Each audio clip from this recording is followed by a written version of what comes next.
Ontario just passed Bill 60 and the entire rental market is losing its mind.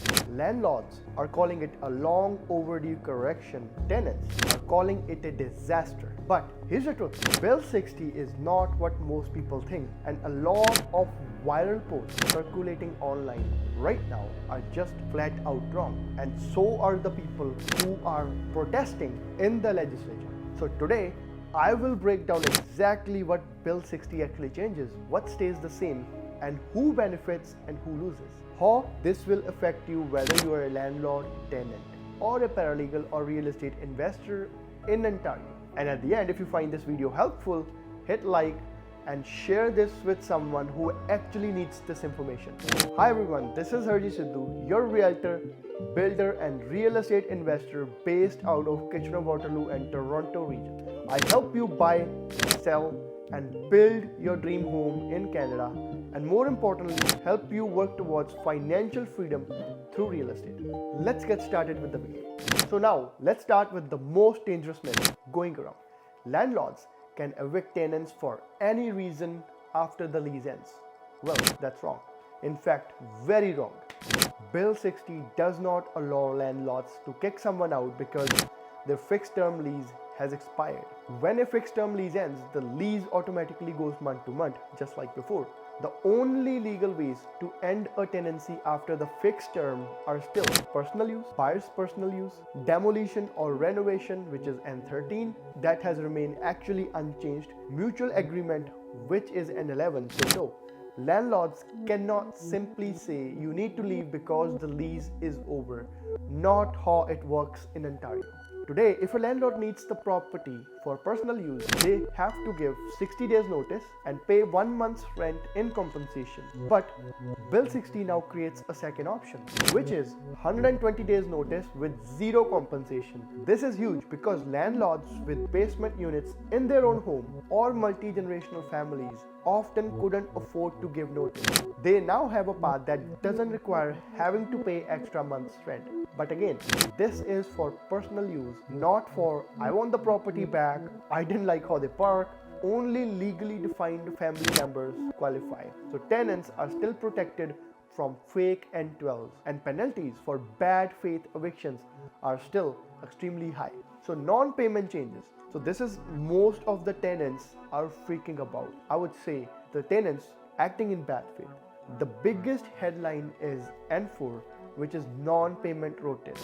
Right now, landlords can only file an N4 after 14 days. Bill 60 reduces that to 7 days. This is where a lot of people online are misguiding, saying that the tenants will be evicted in a week. That's not how LTB works. The reality is, most hearings still take 4 to 5 months with the current backlog, and N4 cases can take anywhere from 6 to 12 months from filing to reaching the sheriff. Tenants can technically still pay errors anytime, even a day before the hearing. So practically speaking, the 7-day change speeds up the paperwork, not the eviction itself.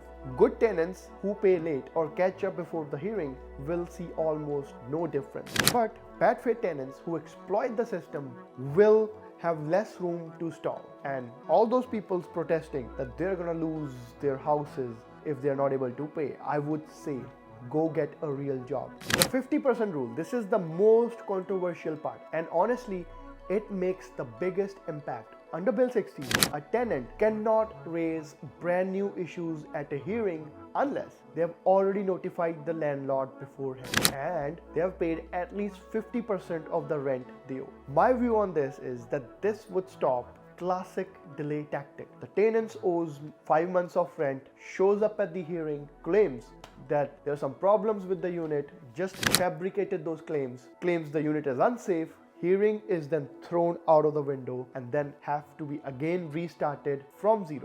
If an issue is real, they have to bring it up early. But if the issue is fabricated to just delay not having to pay rent, the 50% rule will most likely filter it out. During the pandemic, we saw tenants requesting endless reviews, basically appeals, to live rent-free for months our ears. What do I think about this? You are living in someone's unit who have to pay monthly property tax, monthly mortgage, and other maintenance expenses on the unit, and they can catch up. So on what basis you are claiming or requesting to live rent-free in someone else's property? This to me is outrageous.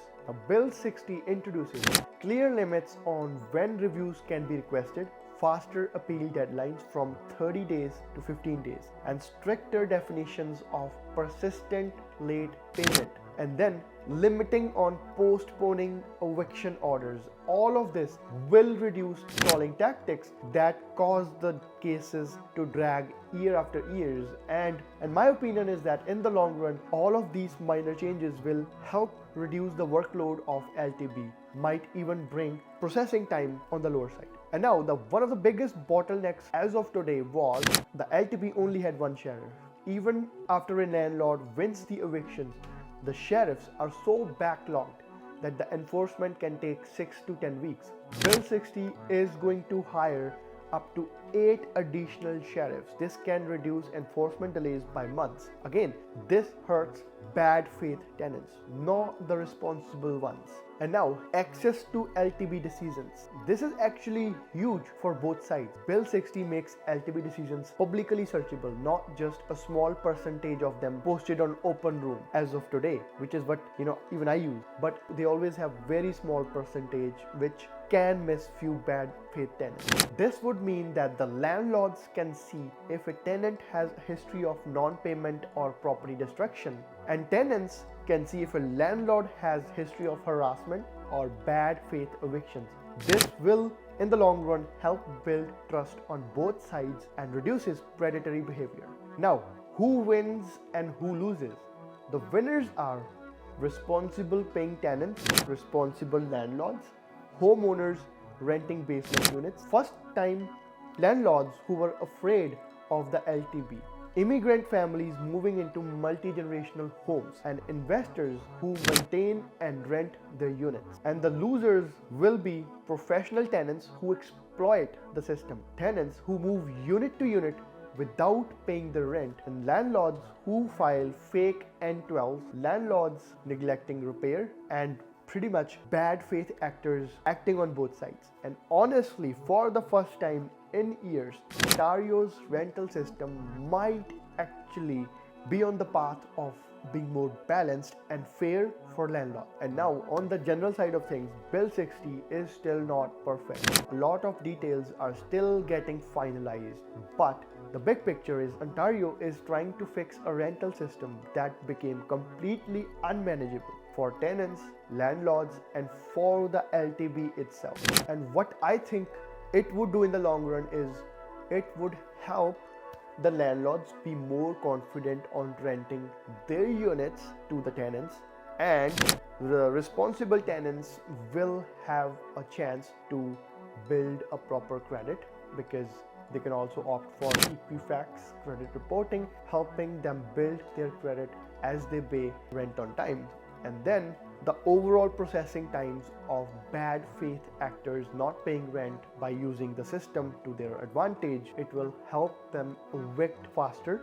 And then now that the system has become completely balanced, it will help a lot of more landlords also renting their units, because right now they're either not trusting the system, that the system is fair for them, if they end up having someone in their unit who's a bad faith actor. And since more rentable units available in the market will also mean that rents might be more affordable. This is for now still my speculation. I don't know how the system is going to pan out, but anyway, let's hope that this change will positively impact both the landlords and tenants. So if you like this video, hit like and subscribe this channel, and share this video with someone who's actually confused about Bill 60.